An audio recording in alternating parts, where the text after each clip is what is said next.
It's that feeling of when you have to pee really badly, you're in a conversation and you don't want to let that person know. So you're just like holding on, like every muscle in your body is tightened up and you're just waiting so you can bolt for the bathroom.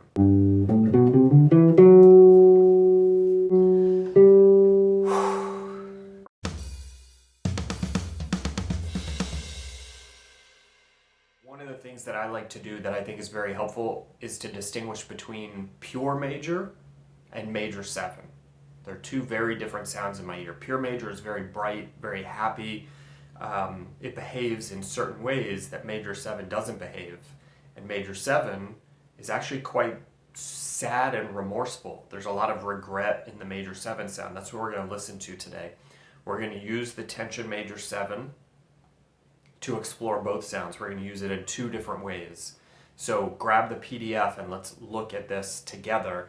The PDF shows you the G major triad, those are the black dots, and then the dot with the white circle, that's our F sharp, that's tension 7 or tension major 7. If you just play through it in a democratic fashion where all the notes are equal, you're going to end up playing a G major 7 arpeggio. Right?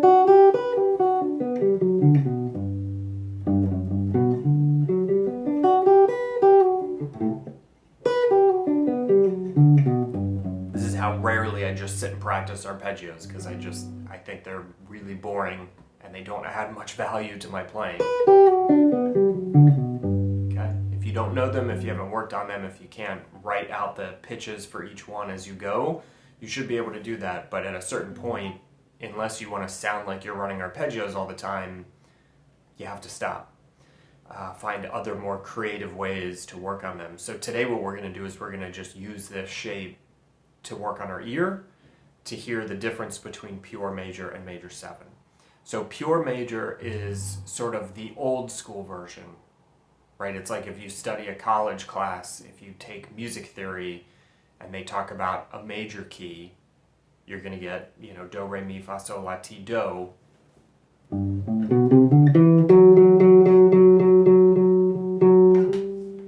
T, the major 7 of the scale,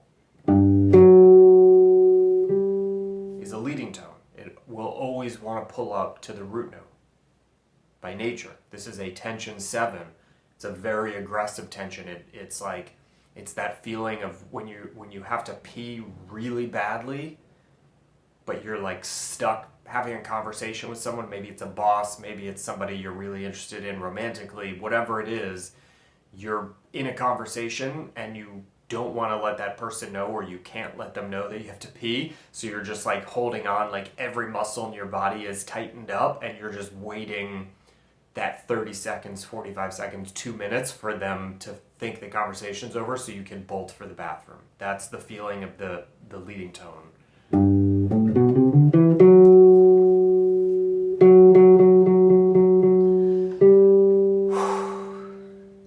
And then you finally get away, right? It's a very aggressive tension note, and it wants to pull up desperately.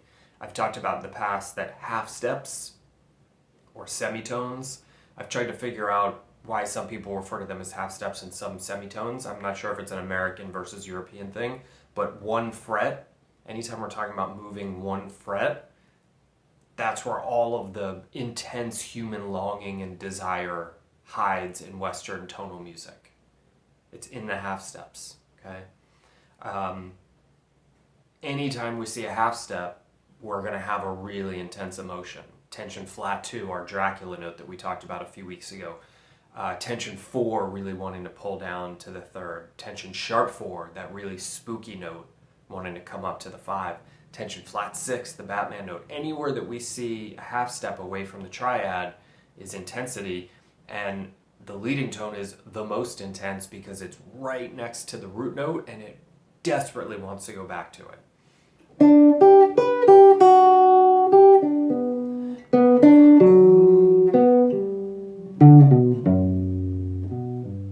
Okay, so we can actually kind of practice reinforcing this way of hearing this note, even though you probably can hear it, by descending a major 7 arpeggio. But every time you're about to play the root, jump over the root to the leading tone and resolve up to it.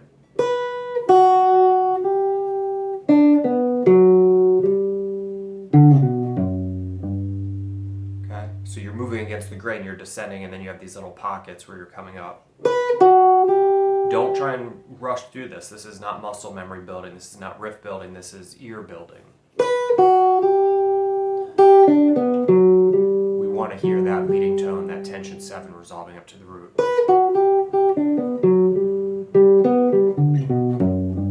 Try not to even think of this as a major 7 arpeggio. Try and think of it as a major triad, G major. And then every time we're about to play the root note, we hit the leading tone first, the F sharp, and resolve up to it.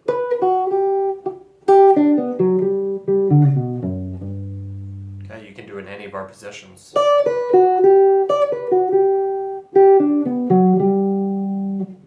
Right, did you notice that I played, once I'm on G, I descended G, D, B. I didn't do G, F sharp. Because we always want to hear the F sharp preceding the G note as the leading tone when we're ear training for this.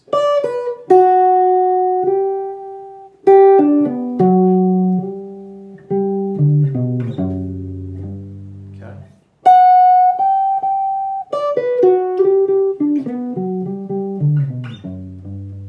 Okay.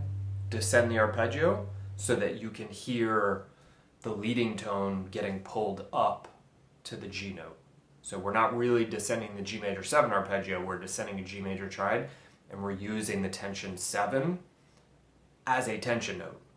And we're letting it dictate how it moves. It wants to resolve up, so let it hear that. If you were to do this ascending, it would just sound like running a G major 7 arpeggio. And you could stop and pause on the major 7, but it's all moving the same direction, which is why it's not quite as good an ear training tool.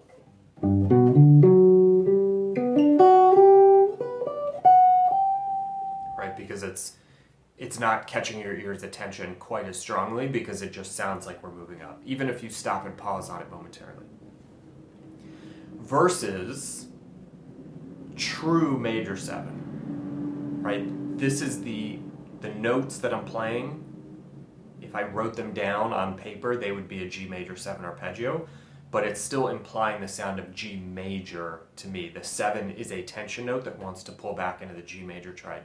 But we do have the ability to hear G major become G major 7, and what happens here is that the tension major 7 can actually take control of the stability of the chord. We can actually hear the G note. If you can't already, hopefully by the end of today's lesson you'll be able to, and you'll know how to work on it.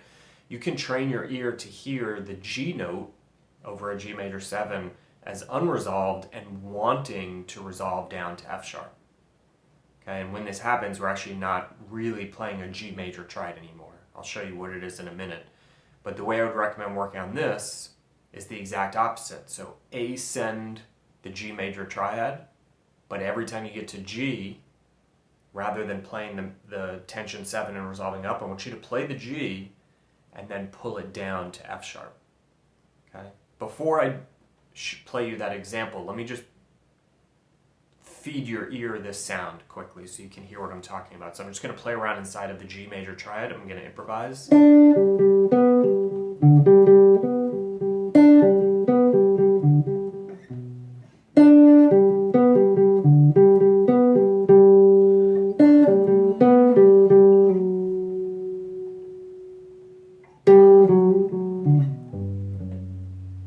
If you flip the leading tone concept backwards and think of, instead of G as the stable note, if you think of F sharp as the stable note, the G will now want to pull down to it. And it creates a whole different effect. It goes from this very bright, happy, shiny object to this very sort of regretful, sad emotion.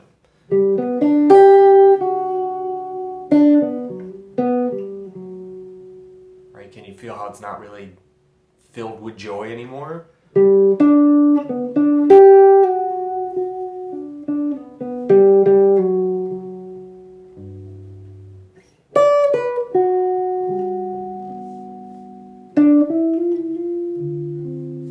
Right? Think about a tune like Misty. It opens on that full-blown major 7. The melody is giving us the major 7.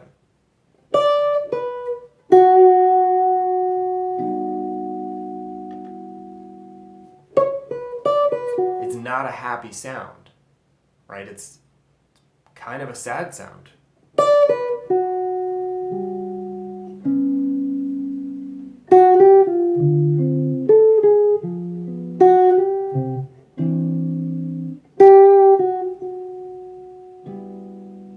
Okay? It's very different emotionally versus just a straight up G major, which is going to be very bright. So here's how we can practice it. Ascend the G major triad. And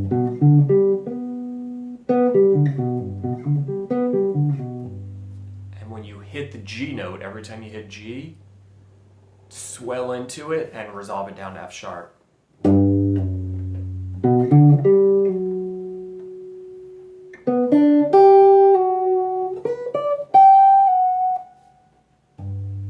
Can you hear how less happy it is, how less bright? It doesn't feel like we're leaving anything unresolved, even though the F sharp should be the most intense tension note in a diatonic scale. It has the ability over this major chord, if we manipulate it the right way, to kind of take control and to steal the reins from the G note and say, I'm going to be the resolution note, G, you're going to be the tension note. Flips it backwards.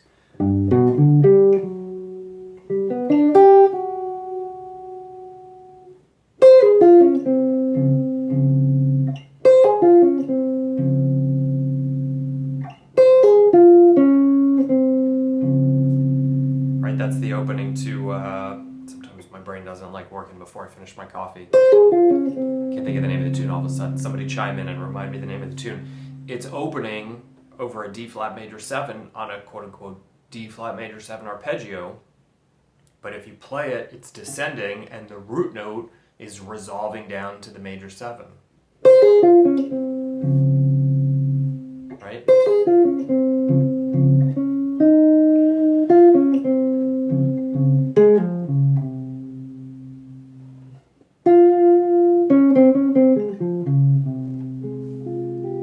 Sean, what's up, man? Okay, so play around with these two different color palettes. One is very bright and shimmering. One is actually pretty sad and filled with regret and remorse. There's pure major, which is what we kind of learn about in college. It's what Barry Harris teaches, right? Like treating everything as a 6 chord. Pure major would be literally just a pure major triad, 6 chord, sus2, add2, anything that doesn't involve a major 7 is pure major. As soon as we put the major 7 in, it becomes a major 7 chord. It doesn't even have to be major 7. It could be major 9, it could be major 7 sharp 11, it could be major 7 sharp 11 sharp 9. But if we're playing a G major chord, if there's an F sharp note in it somewhere, it's major 7. Okay? The category of major 7, the G note will want to pull down to the F sharp note, versus it could be any kind of advanced G major chord, G6 or G add 2 or whatever. That's going to be pure major, and the F sharp will want to pull up to the G note. Early Autumn was not the tune I have in my mind, but I'll have to remember what it is. I'll come back to it. It's that straight horn tune. I can't think of the name of it all of a sudden. Michael, yeah, I agree. It's a great sound. It gives us the ability to play in major keys with basically the sound, the sadness of minor.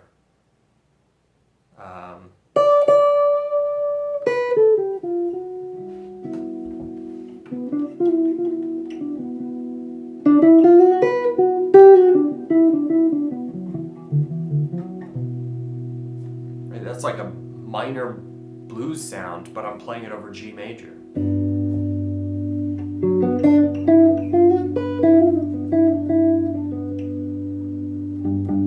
G major.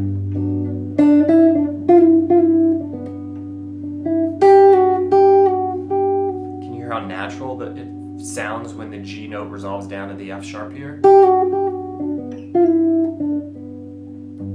over a G note, because I'm treating this as G major 7, not pure major.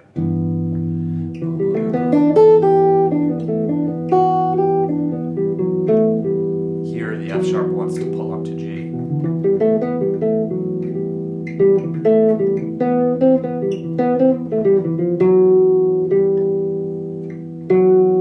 Right here, because it's a pure major chord, the F sharp is a tension note that wants to pull up to G, to the root note.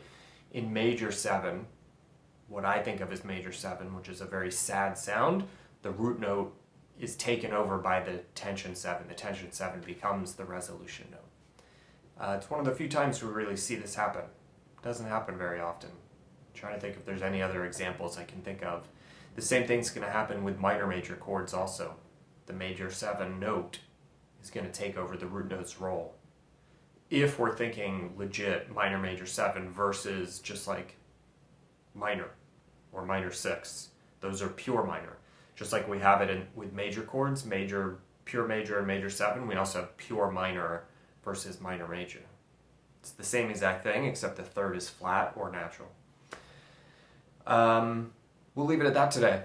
Mess around with this. Don't forget about the sale if you want to grab anything this week. I've been sending out the links in email, so feel free to grab some Skype lessons if you want. Check out our study group. We do open office hours a bunch of times a month. We have courses to work on. Very cool little community with a private forum. You can come and hang and share videos and give and receive feedback. Hit me in the comment section if you have questions. And tomorrow we will jump in and try and use this major 7 for some melodic improvisation ideas over some kind of chord progression. 2-5-1s, tunes. I don't know yet. We'll think of something. Till then, happy practicing.